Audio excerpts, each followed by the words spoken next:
Okay, here we are. Welcome to the first live Community Navigator tired webinar from Hispanic Access Foundation. We welcome you. We're looking forward to this discussion on diversifying revenue without burning yourself out or veering away from your mission, hopefully, and core services.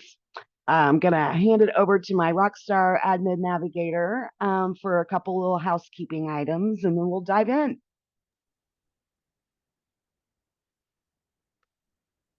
Hola a todos.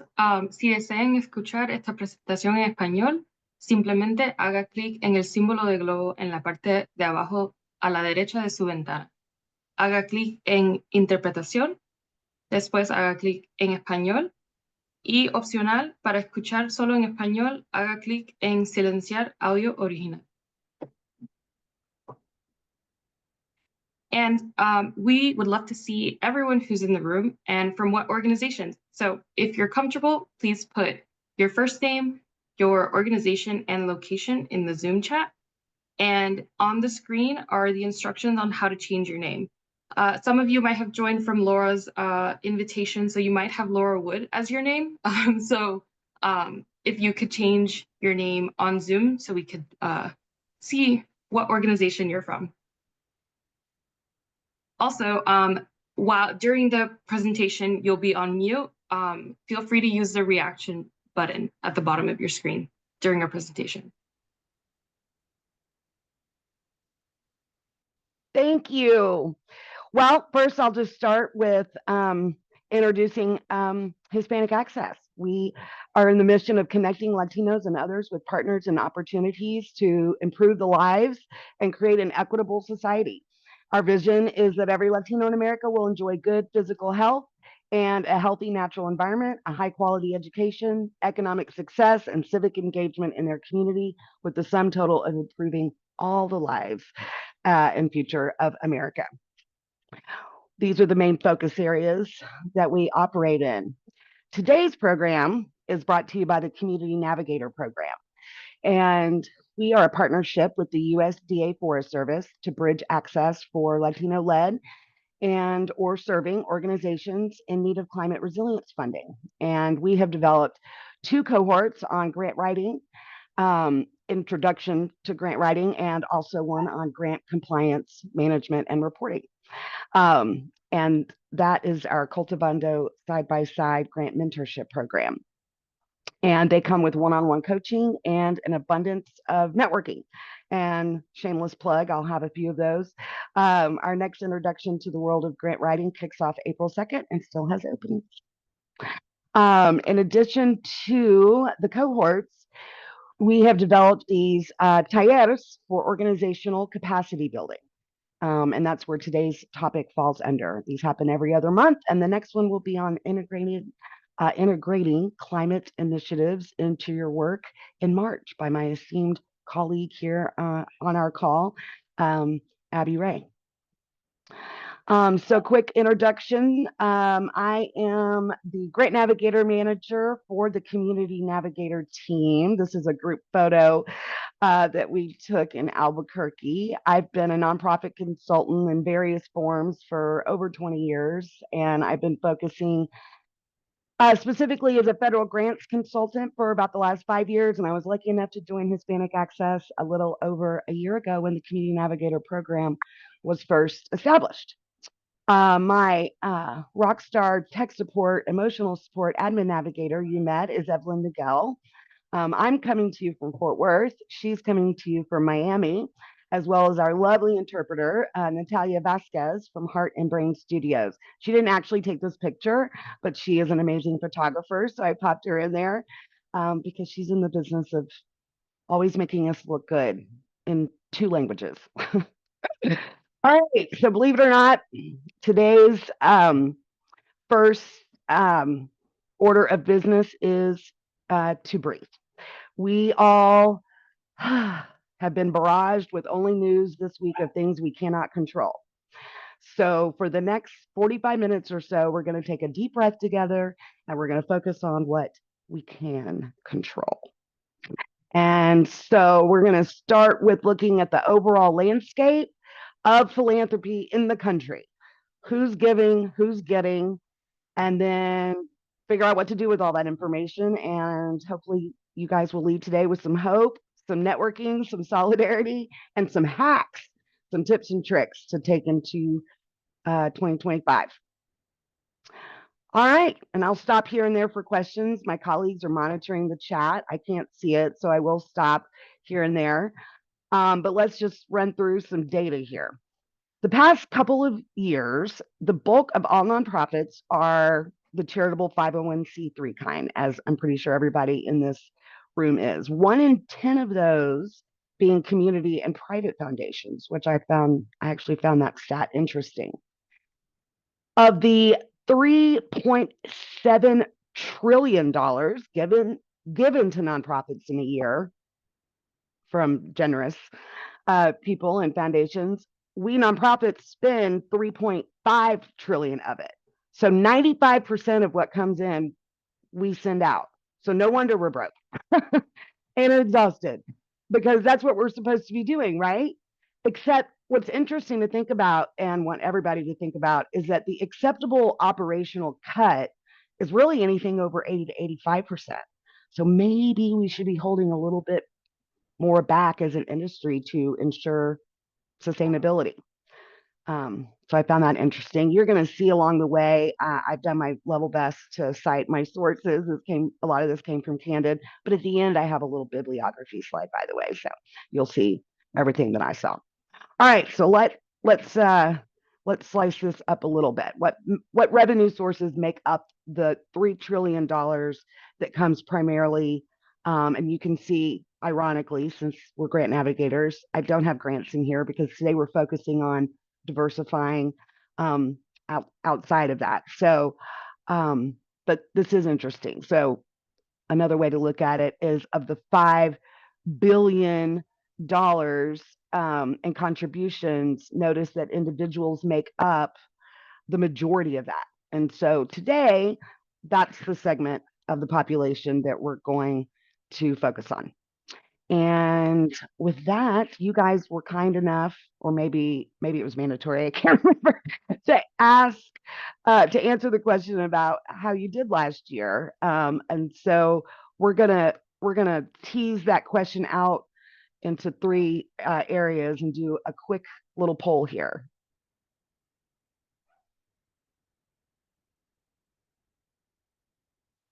All right, so polls check, and be honest, you're in good company.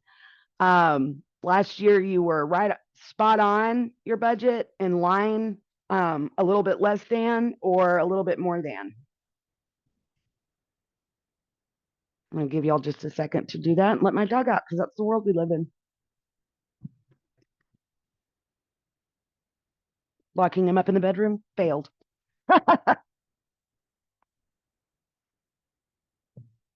Okay, so 50%. Yeah, that tracks with the registration polls. Came in less than you budgeted. So you're in good company. Let's see nationally.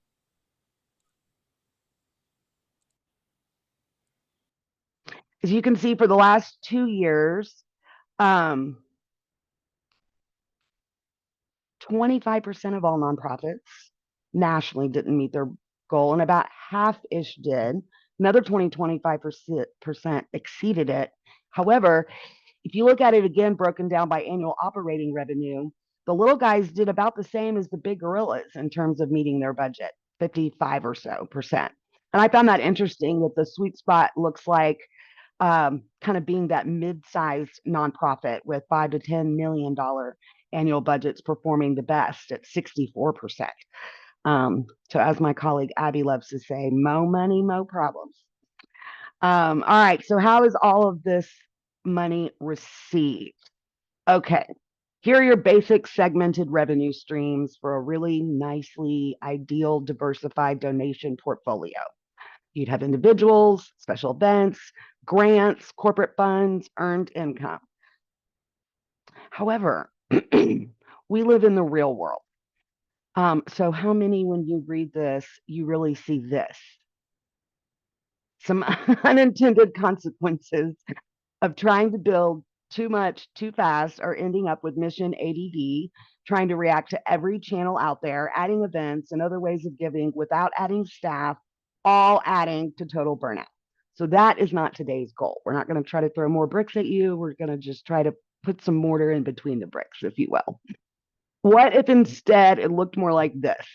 Rather than a pile-on of extra work, your revenue reflected the nuances that are non-negotiably centered around your mission. And maybe, probably, it's just one or two of these revenue streams for now. And that's fine, because this can and should be built out slowly while steadily in order to be sustainable long-term. So this is the goal now, not to add extra work, but make your existing work go the extra mile. All right, I'm going to pause for a second and take direction from my colleagues. And if there's nothing I need to address, I'll plow on. All right, I'm going to introduce this to the social donor. This is a trending thing. One cause in transparency is the company that bought out BidPal, interestingly enough. So they have a ton of really cool free data and resources on the whole event giving world, which is back for better or worse.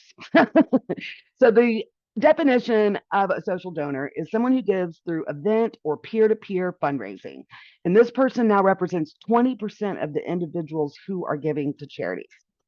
And they are giving an average of about $200 each time, but that is forecasted to increase. Okay, so here's a breakdown of the different types of events that they enjoy attending and giving to.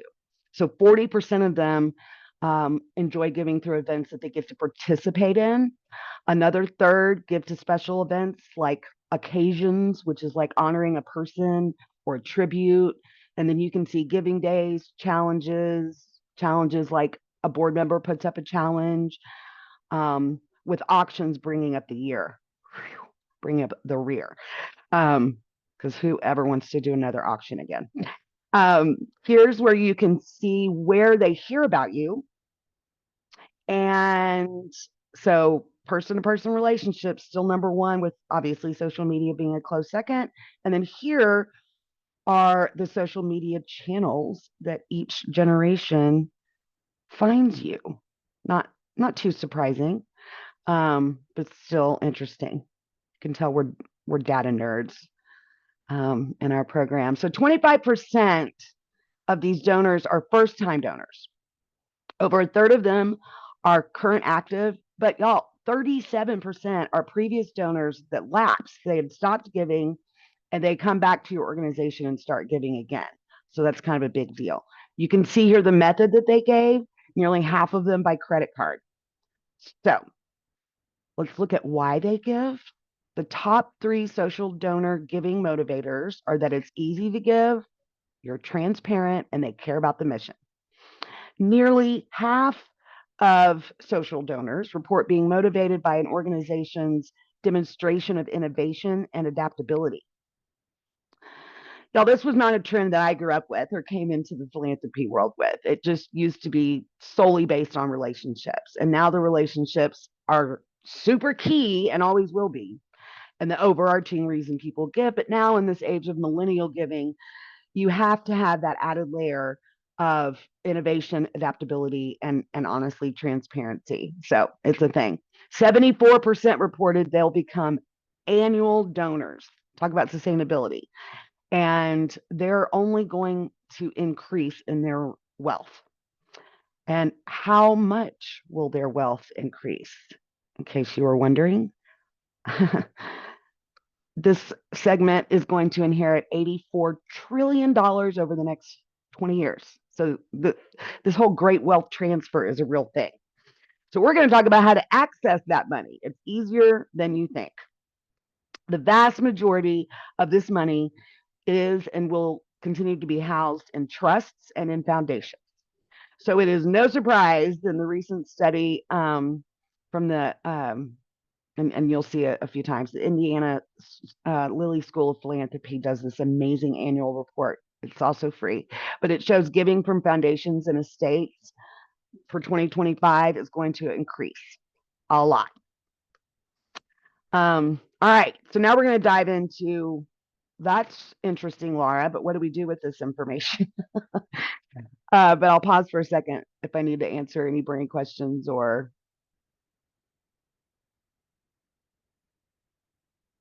All right. So anyone, let's see, we're going to look at 4 buckets of things that we can do right now without inventing a new program or investing a ton of money to reach donors. And I'm going to really emphasize make it easy for donors to give. We're going to look at your messaging, strategic events, online giving, and the other giving vehicles that are out there. Okay, messaging. Anyone worried about the accessibility to federal funding? No one? Okay, I'm kidding.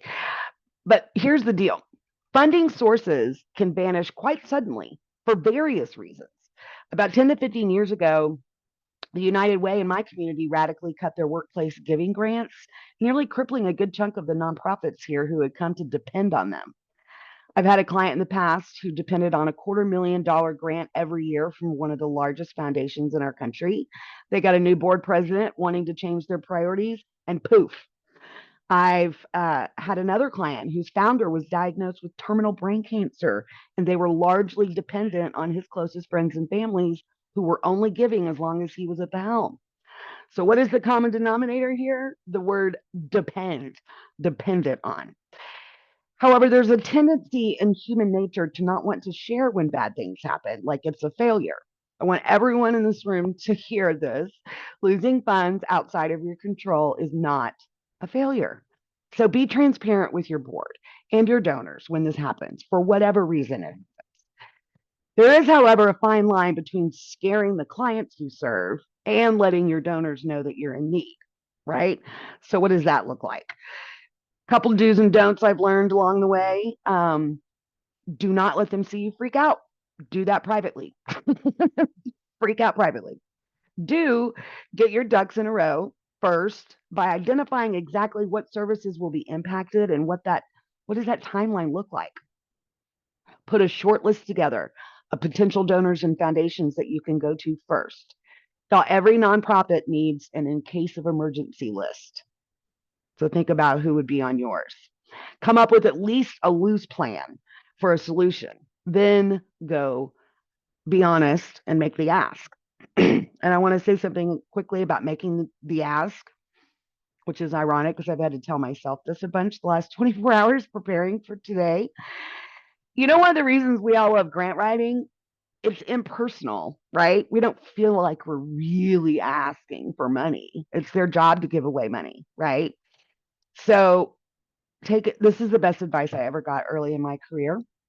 It was actually from a preacher who had performance anxiety and said, the next time you feel shy or awkward about asking for a large gift or sponsorship, ask yourself, is this actually about me? Or is this about the mission? Is this about the clients that we serve? We nonprofit professionals, we take our work very personally. That's what makes it so special. But the reality is, it really is just business. We just happen to be in the business of making the world a better place. All right. Strategic events, typically called special events. I'm calling them strategic events because we've got to be strategic or we'll burn out. So here's proof that they really are back. Only 10% gave to only virtual or organizations that did not hold any events. Sort of half and half did the hybrid online, in person, and all in person events. So here it is. It has to be done, but it does not have to own your life. All right. I'm guessing the majority of you have a mix of donors, right? At least age wise. Number one, piggyback on your events. Don't fall prey to thinking that they all need their own event. That's exhausting. Have one event, make it epic, and then piggyback on it. So I have personally had great success with this. Working with the Nature Conservancy and clients over the years, you throw a huge gala, right? Or it's a 10K, or it's a food drive with a festival atmosphere, whatever. But you also have a select list of donors or maybe sponsors that you need to make feel really special. Remember your in case of emergency list.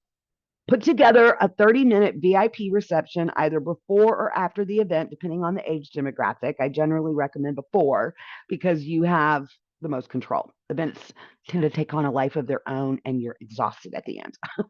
But think about it. The venue's already booked. The catering and decor is already all sorted. The only thing you need and should be worrying about is getting the right people there. So you've got this little VIP event tacked on before your main event. Everything's logistically already dialed in.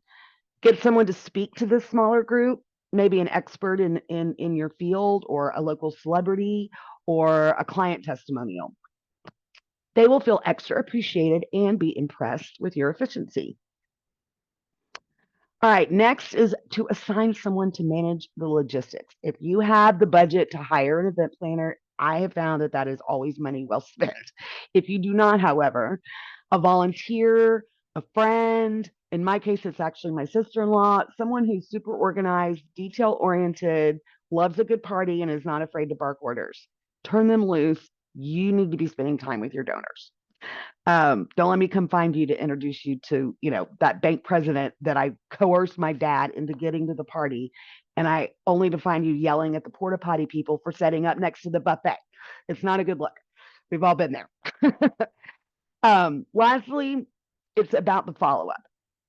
During event fundraising can be very successful because of the excitement and the peer pressure and sometimes the alcohol. But honestly, that's kind of not the trend right now. If you're playing the long game for a larger gift, getting a one-on-one with the guests after the event while it's fresh is proven to be far more impactful. However, of course, you're exhausted to your bones after the event. So use that adrenaline of event planning to put in play your follow-up beforehand. Schedule your thank you emails and posts in advance to go out the next day while you spend the day nursing your back.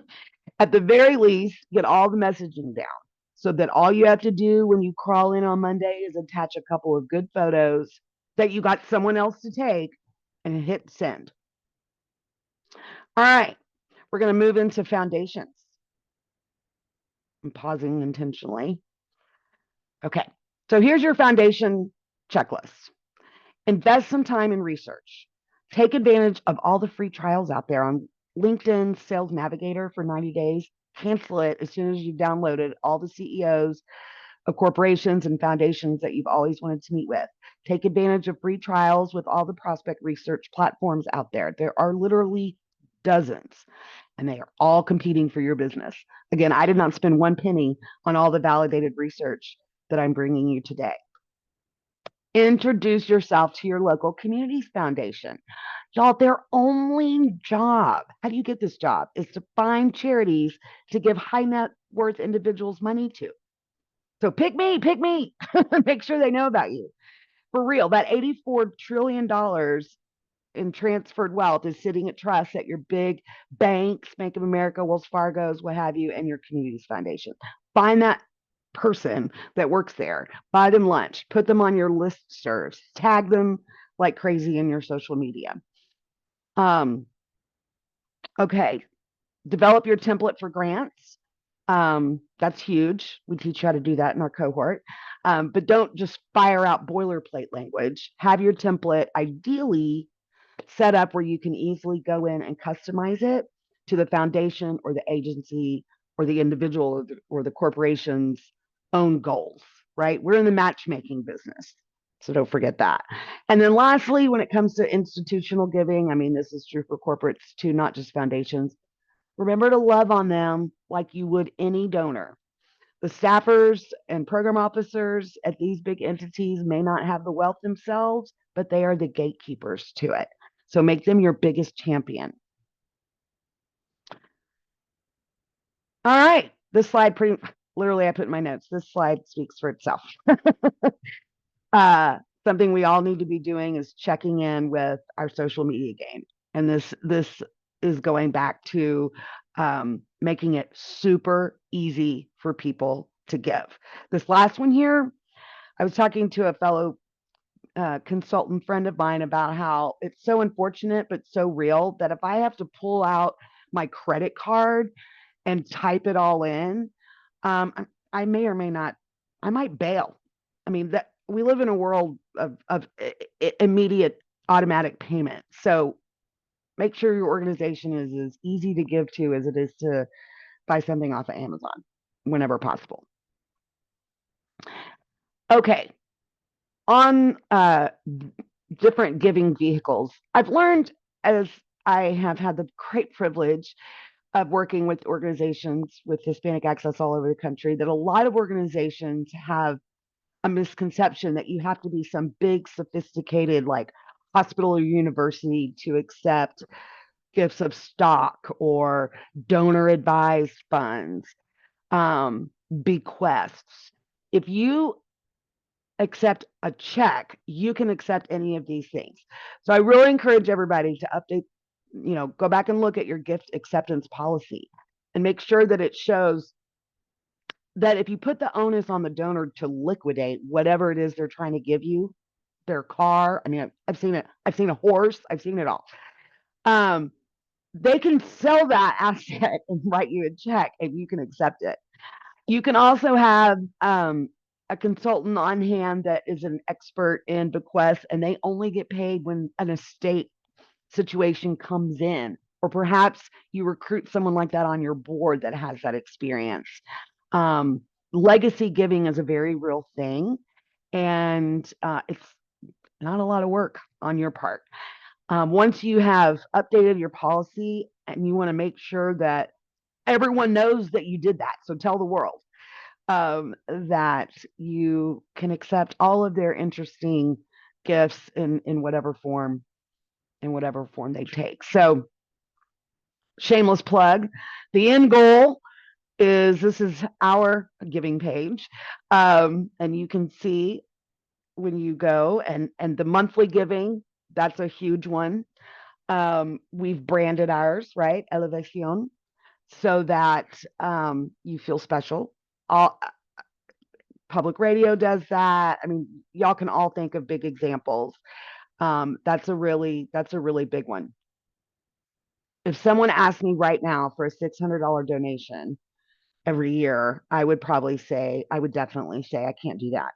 But the reality is, this board I served on for a long time, I auto draft $50 a month every month. I barely see it. And guess what? That's $600 a year. So I actually can do it. So monthly giving clubs are huge. And again, sustainable. You can count on them. I have spoken really, really probably too fast because we're doing really good on time. Um, Honestly, the last thing on your checklist today is that we're going to end how we started with a big breath and a pat yourself on the back for doing meaningful work that matters. Focus on what you can control. And thank you deeply for listening to the hacks I've cobbled together along the way and for joining us here at Hispanic Access. These are the sources that I pulled from. They're all free. That Indiana University Lilly Family School of Philanthropy fundraising forecast they do is really, really good. I always dig deep and make sure that there is a diverse data set that they pulled from. You all will receive a copy of my slides as well as a recording. And when you log off, there'll be a little quick survey prompt that will also include how to connect with us if you're new to us. We'd love to connect with you further. Phew! Questions, comments?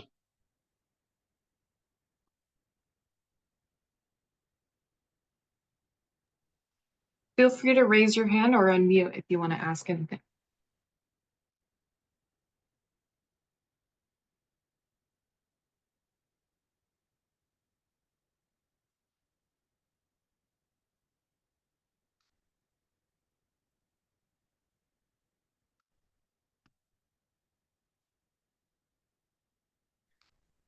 I'm going to stop sharing.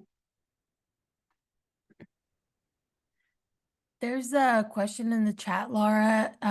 Kara from the Evangelical Environmental Network asked if you could please speak to the public support test and how a growing nonprofit can assess how to address their compliance as they grow and diversify into different streams. That is a great question. Assessing is a constant thing. I'm actually going to invite you, Abby or Sharon, or Maggie, if any of y'all want to speak to that on the compliance side.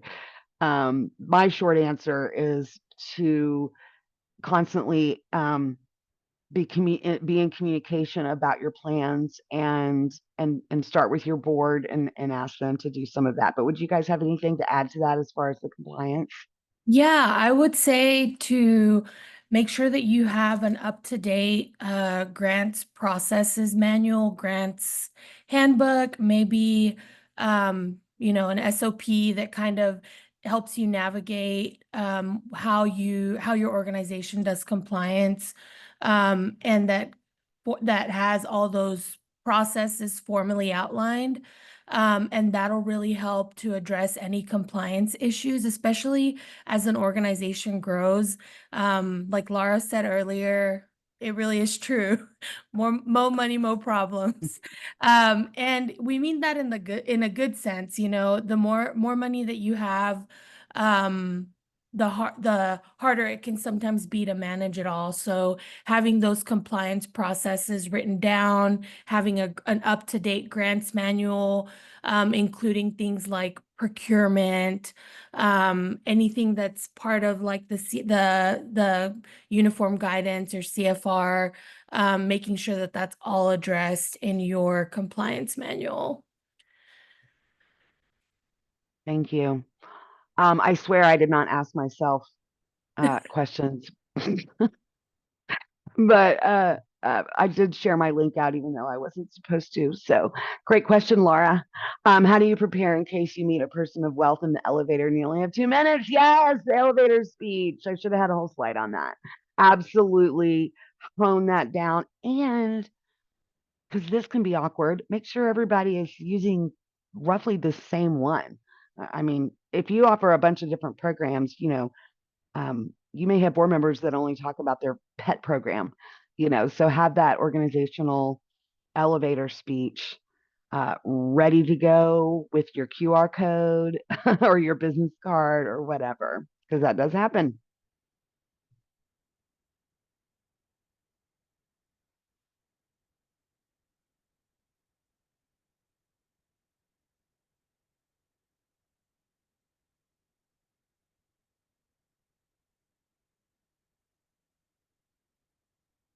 I don't know if she's still with us, but I just wanted to shout out to our CEO, Maite. She was joined us today, which was really kind of amazing.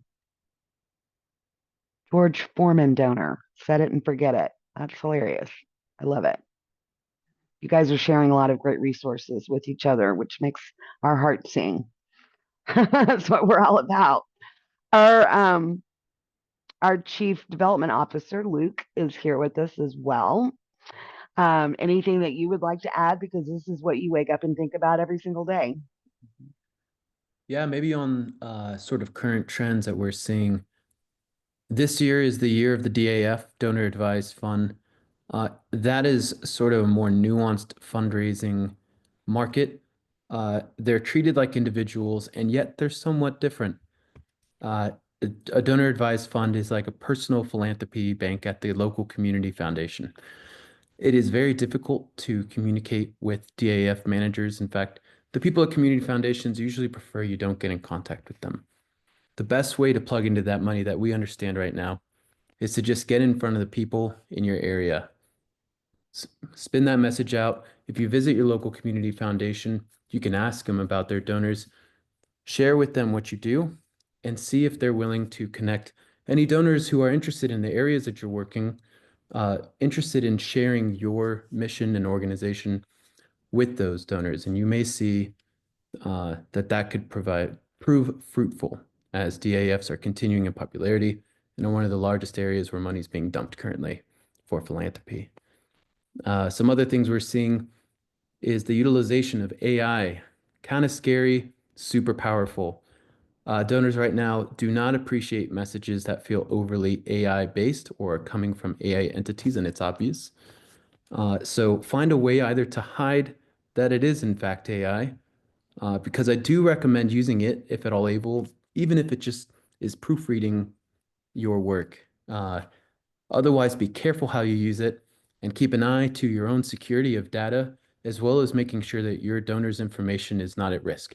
So don't share any personal identifying information or other confidential information with open AI platforms like ChatGPT. I would say the last thing is the more recent news with the executive order. Everything's very unclear. Should you still pursue federal grants? Yes. Grants.gov is a place that has grants.gov.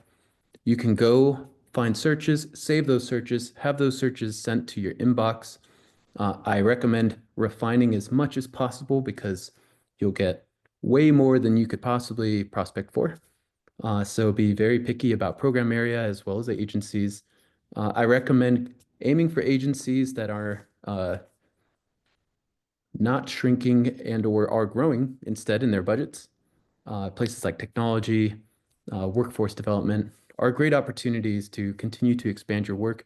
And we at Hispanic Access at the Community Navigator Program are more than happy to help you navigate how to apply successfully to those programs and manage them. So that's kind of what's coming on now. If you have more questions, we are welcome to answer them. Of course, diversification is power, and our most consistent donors, as always and has been for decades, is the individual donor. So keep that going. Share your message with them, be honest, and always provide hope in these uncertain times. Thank you, Laura. Thank you, Luke. Hi, Abby Gray. Great question about donor advised funds. It's both more of a traditional way of giving and an upcoming trend for newer donors coming into their wealth. But it is a tool of people with high net wealth that want to park their money, earn some interest on it, and have guidance in how to give it away. So that's why Luke shared what he did. I mean, it's a big deal. It's not going anywhere. It's also a way for people to give anonymously. But y'all, true story. I'm on the board of the Fort Worth Nature Center and Refuge, deep in my heart. And the other, like 2 weeks ago, I got a call from the North Texas Communities Foundation. They found my name as a board member. Couldn't find our staff person. Fix that. But they called me and said, hey, we have this donor who's been building their fund over the last few years, and it's finally hit the $1 million mark, and they would like to start giving the Nature Center $50,000 a year. I mean, pennies from heaven. That only happened because they know about us, because we invite them to everything, the people that work there. So true story. That's like half our annual budget at this little nature center. So these things happen. Thank you, Magali. She's the Magali Robinson's with us today. She is the director of our Community Navigator program. And Grant Station runs these awesome sales. TechSoup. Every single person, if you have access to your 501c3 letter, all you do is email it to TechSoup. You become a member, and they offer the most incredible discounts, if not free, online platforms and tools to help you work more efficiently. I didn't even get into CRMs and all that, but those tools are out there.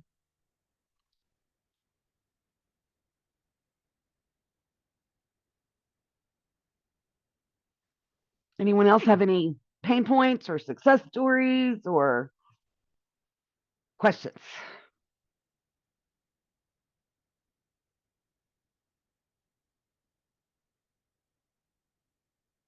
It's okay if you don't. I'm a big fan of ending early on a Friday.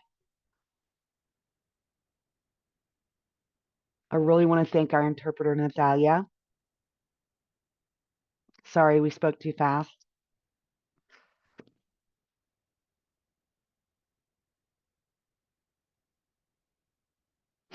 I invite all of you to shoot us an email if you would like to hear any other topics drilled down further. And if you have any feedback, and if you want to work with us, Our services are free to nonprofits, which is such a privilege. We focus on all the barriers that you bump into and try to help navigate around them. So stay in touch with us.